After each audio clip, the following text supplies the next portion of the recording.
Hello friend, સ્વાગત છે તમારું મારા હોમ કિચનમાં. તો આજે એક હું નવી રેસીપી લઈને આવી ગઈ છું.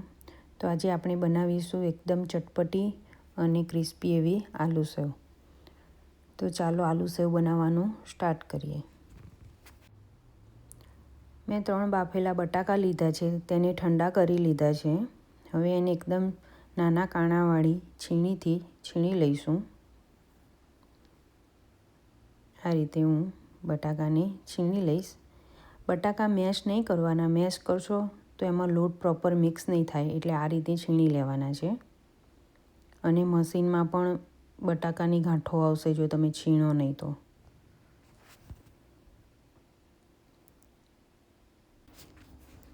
આ રીતે બટાકાને છીણી લીધા છે. હવે હું લોટ કેટલો નાખવો એનું પ્રોપર માપ બતાવીશ. તેની માટે મેં એક વાટકી લઈ લીધી છે.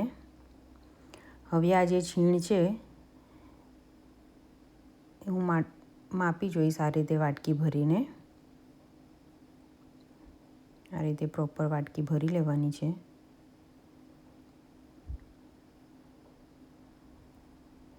આ એક વાટકી.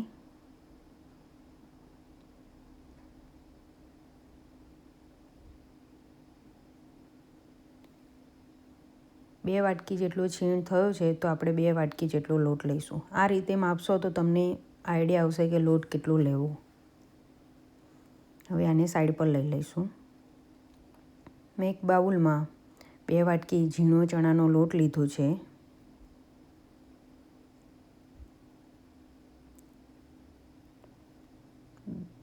બે ચમચી ચોખાનો લોટ લીધો છે. ચોખાનો લોટ નાખવાથી એકદમ ક્રિસ્પી બનશે. એમાં 1.5 ચમચી આમચૂર પાવડર અને 1.5 ચમચી મરી પાવડર. તમે મરીની જગ્યાએ મરચું પણ લઈ શકો છો. અને 1.5 ચમચી ચાટ મસાલો. તમારે પાણીપુરીનો મસાલો નાખવો હોય તો ચાટ મસાલો થોડો ઓછો નાખવાનો. હવે સ્વાદ અનુસાર સોલ્ટ. અને તમારે લાલ મરચું એડ કરવું હોય તો પણ કરી શકો.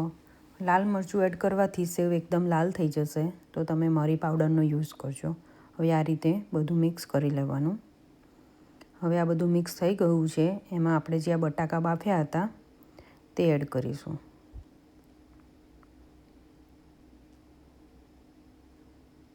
આ જે 2 વાટકી બટાકા હતા તે એડ કરીશું. હવે એને આપણે લોટ બાંધી લઈશું આ રીતે. હાથથી ધીમે ધીમે મિક્સ કરતું જવાનું અને રોટલી જેવો એકદમ ઢીલો લોટ બાંધી લઈશું. આ રીતે મેં રોટલી જેવો ઢીલો લોટ બાંધી લીધો છે. જો તમને એવું લાગે કે લોટ છૂટો છે તો તમે 1 ચમચી જેવું પાણી નાખીને આ રીતનો લોટ કરી શકો છો. અને જો તમારે લોટ ઢીલો થઈ જાય તો ઉપરથી 2 ચમચી જેવો લોટ નાખીને પણ આ રીતનું બાંધી દેવાનું. હવે થોડો લોટને હું સાઈડ પર લઈને આ રીતે હાથથી થોડો મસળી લઈશ. થોડો એનો કલર ચેન્જ થાય ત્યાં સુધી આ રીતે એને મસળી લેવાનું છે.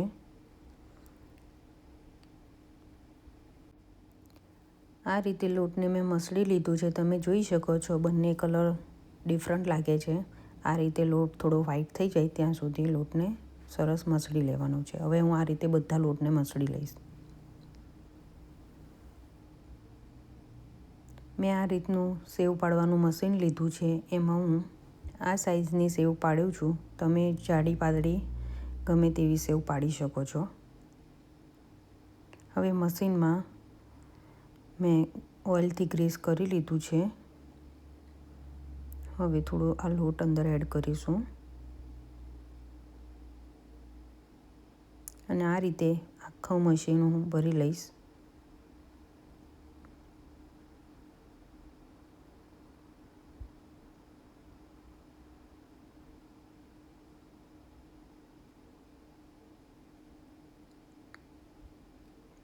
હવે આને એકદમ ફિટ બંધ કરી લઈશું.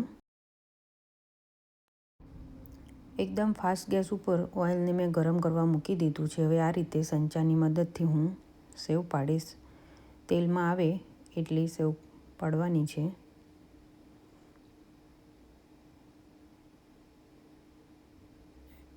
હવે એક વખત ઊંધો ફેરવીશ જેથી સેવ આસાનીથી તૂટી જાય.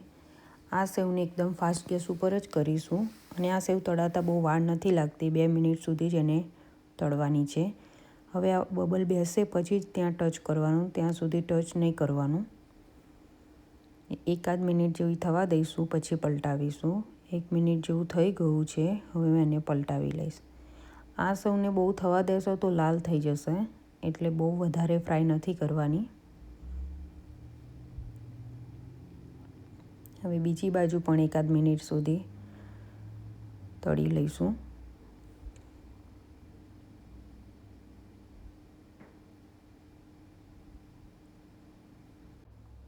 સેવ ફ્રાય થઈ ગઈ છે. હવે એને હું કાઢી લઈશ. આ સેવ તળાતા બહુ વાર નથી લાગતી. હવે હું એક કાણાવાળા બાઉલમાં સેવને કાઢી લઈશ જેથી તેલ બધું સરસ નીતરી જાય.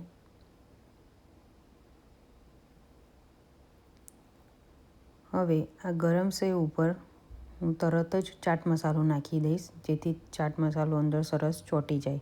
હવે આ રીતે હું બધી સેવને તળી લઈશ. આલુ સેવ બનીને તૈયાર છે. તમે જોઈ શકો છો 3 જ બટાકાથી મેં કેટલી બધી સેવ બનાવી છે. હવે આ રીતે હું તમને ભાગીને બતાવું કે કેટલી ક્રિસ્પી છે. તો હવે આ સેવને ભાગી લઈશું. આ સેવને તમે એરટાઇટ ડબ્બામાં ભરીને 1 મહિના સુધી સ્ટોર કરી શકો છો. તો આ રીતે મેં બધી સેવને ભાગી લીધી છે. આલુ સેવ બનીને તૈયાર છે. જો તમને મારી રેસીપી પસંદ આવી હોય તો લાઇક, શેર એન્ડ સબસ્ક્રાઈબ કરજો. Thank you.